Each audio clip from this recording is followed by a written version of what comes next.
At yung team na yon, gusto nila matanggal ang Vice President. Gusto nyo ba matanggal ang Vice President? Pero tatanggalin nila kapag sila po ay mas maraming nakuhang boto kesa sa amin. Tandaan po ninyo, isasabihin namin sa gabing ito.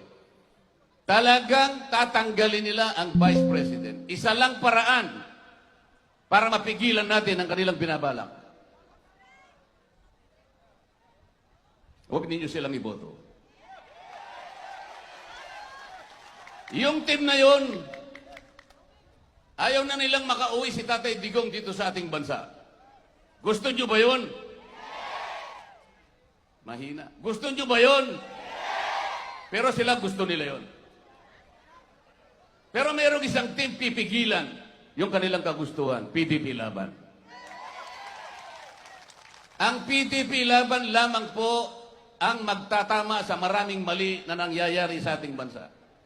Nagkakawatak-watak na naman po tayo bilang isang Pilipino. Kawawa ang bansa natin. Walang isang bansa na susulong kapag ka ang mamamayan ay watak-watak. Yun ang gusto nilang mangyari. Bakit mo tatanggalin ang Vice President? Wala sang kasalanan.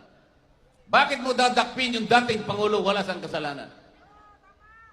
Dahil ba mayroong namatay? Palagay na natin may namatay nga na marami.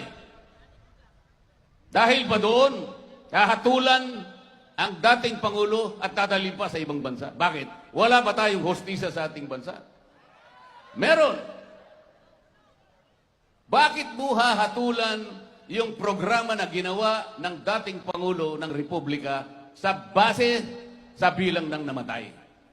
Bakit hindi mo hatulan ng isang programa na ginawa base sa maraming buhay na kanyang naisalba?